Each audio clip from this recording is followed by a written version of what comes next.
Royal Oak, Michigan is a vibrant city with a bustling downtown and an even better nightlife, top-rated schools, and a strong sense of community, but just like most cities, it comes with its downsides and challenges.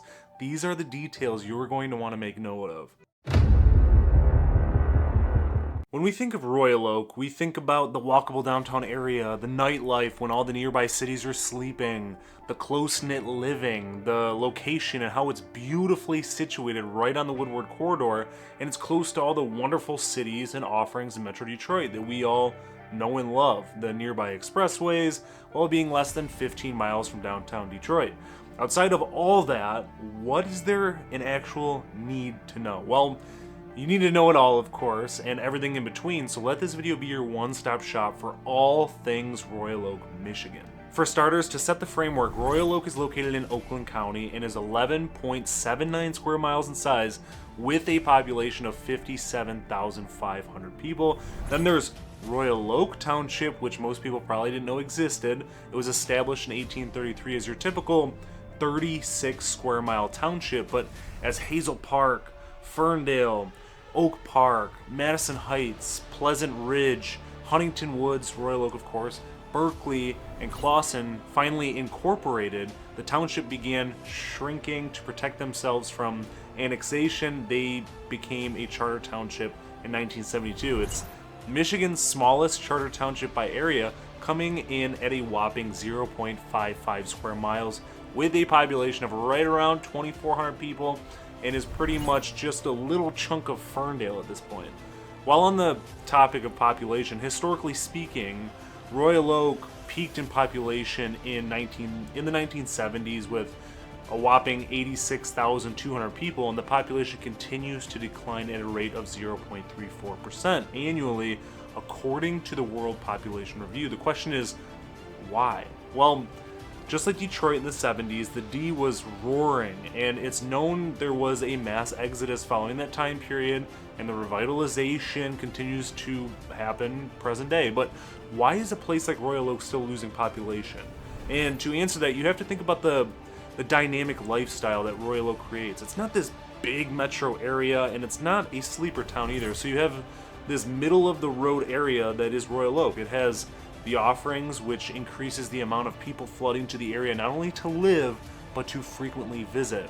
All that to say, it is a little faster paced, and people, especially post-pandemic, want to settle down a little bit more than that. This was a spot where people could get to downtown Detroit, Troy, and Southfield with ease for their in-person jobs. But now with a lot of jobs being remote, why be in all that hustle and bustle even though you don't need to be?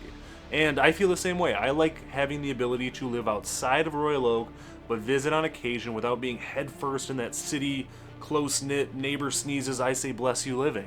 When it comes to rankings, according to niche.com, Royal Oak ranks an overall grade of an A+, and in my opinion, that grade is going to get worse before it gets better, and I'll tell you why a little later.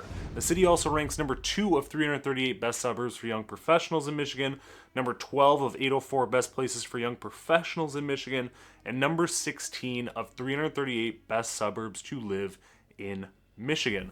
While those ranks are pretty impressive, I wanted to take a moment and talk about some of the bigger complaints when it comes to Royal Oak as well that most of these resources won't tell you. For starters, the parking situation. Royal Oak is paid meter parking with parking structures, surface parking lots, and on-street parking. It can be fairly chaotic down there. Most people will say the parking is horrible, good luck finding a spot, but it's not actually as bad as you might think. The parking is there, you just need to find it. And that's where the Sentry mobile app for parking comes in handy, even though it's not as good as Ferndale or Birmingham's apps. But at the end of the day, the parking complaint isn't so much about the availability, because remember, the population was nearly 30,000 people more in the 70s, so the infrastructure is there.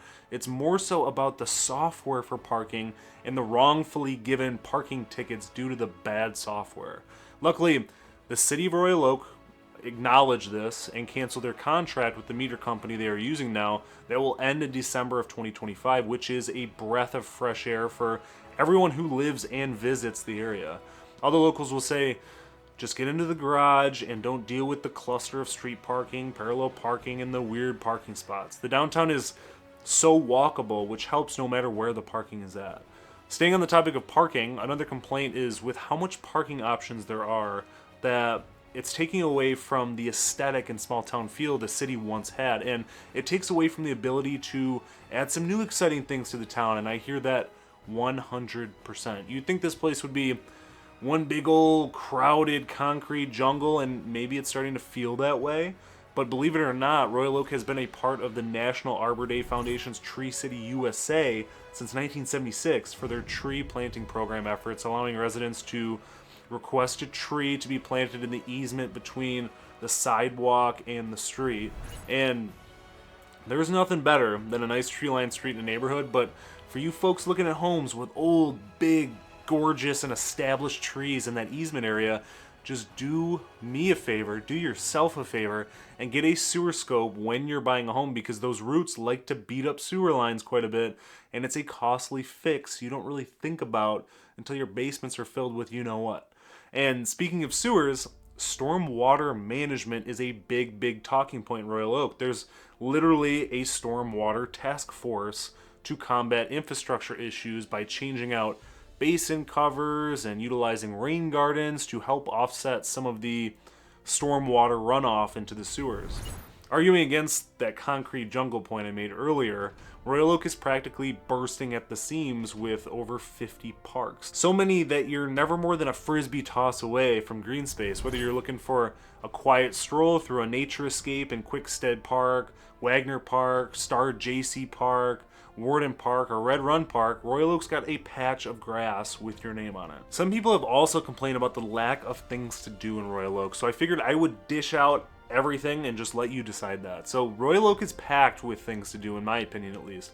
Whether you're looking for family fun, a night out, or just a good laugh, start with the Detroit Zoo, of course, home to over 2,000 animals who probably have more Instagram followers than you do, thanks to exhibits like the Arctic Ring of Life and the Penguin Center that feels like a sub-zero vacation. Next, you're going to want to hit up the Royal Oak farmers markets, where you can stock up on fresh produce and artesian goodies while pretending you're on an episode of Chopped.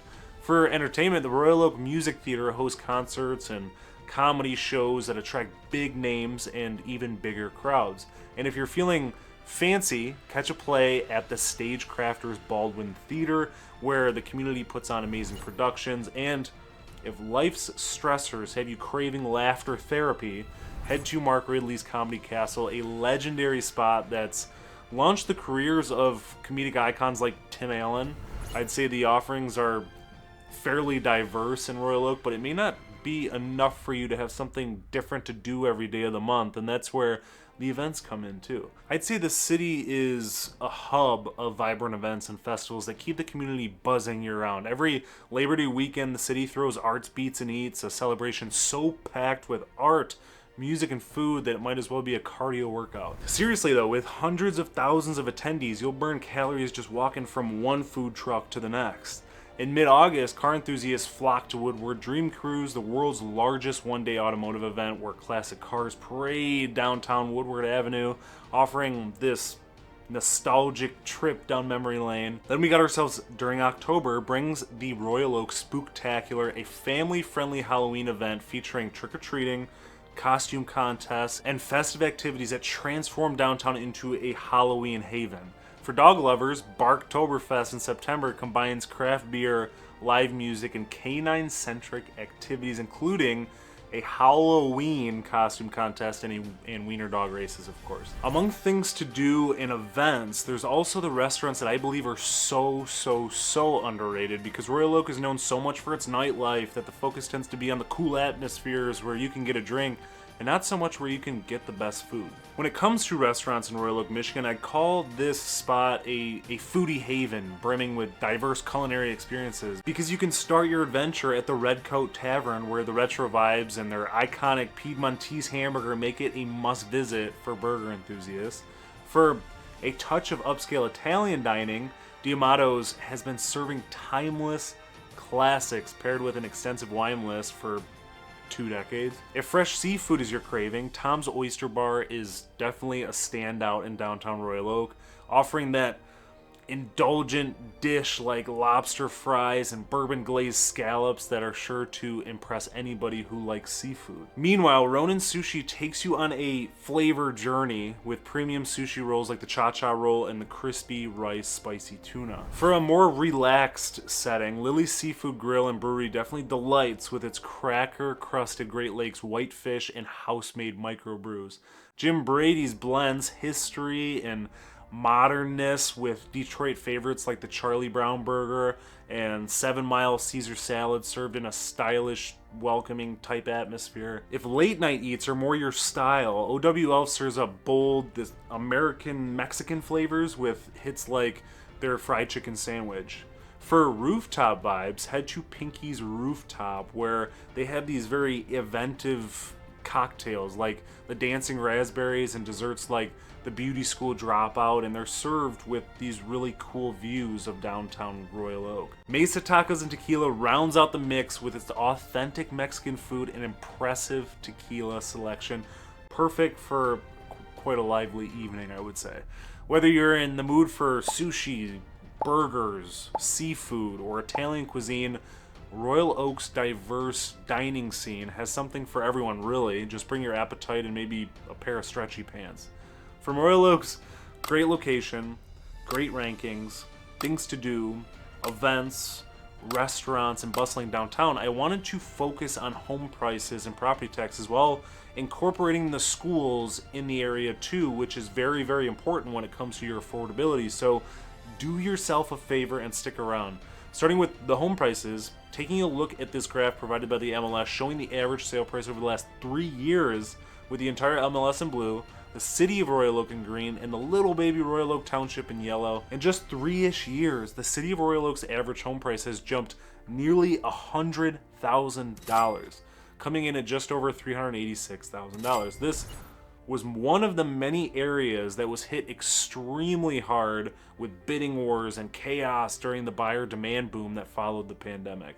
And with that being said, the reason I said earlier that the overall grade of an A+ would go down is because of the affordability and cost of living aspect, because that will continue to increase most definitely. The area is in high demand and it shows. Over the last 365 days, there have been 1,055 home sales in Royal Oak, ranging from a $48,000 1-bedroom, 1-bathroom cooperative with 550 square feet to a $2.85 million 2020 built colonial with 6 bedrooms, 6 bathrooms, over 7,000 square feet with a 3-car garage situated on over half an acre. So it's safe to say the area caters to a wide range of budgets, but I want to show you some homes that sold for right around that $386,000 average to give you an idea of what average looks like in Royal Oak. This first one sold for $386,000. This 1953 bungalow has 3 bedrooms, 2 bathrooms, a 1-car garage, 2,032 total square feet, situated on 0.12 acres, and ended up selling for $16,000 over asking price.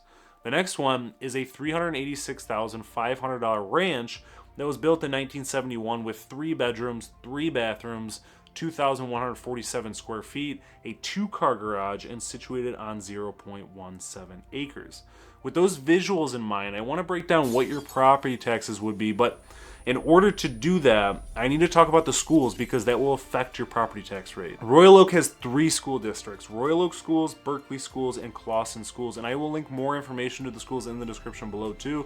The millage rate, or the rate used to calculate property taxes, is 38.3422 for Royal Oak Schools, 40.0411 for Berkeley Schools, and 43.0513 for Clawson Schools.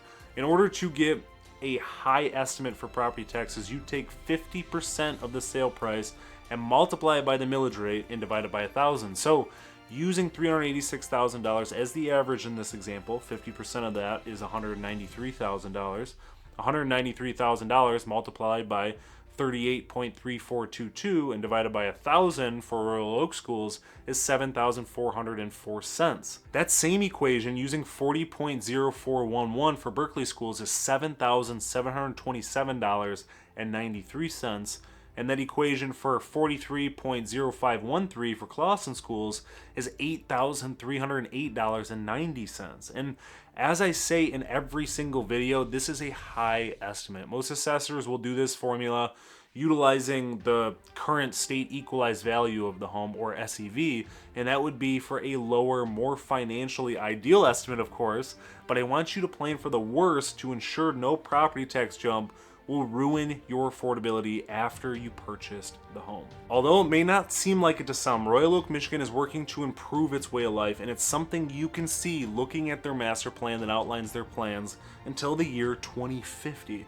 Although it's a draft, you can look at the 108 pages or even the table of contents if you don't feel like reading a novel to see what the plans are going forward, from improving the city structure, sustainability and climate action, more housing options, preserving and enhancing neighborhood character, reinforcing activity centers, and increasing the mobility across the city.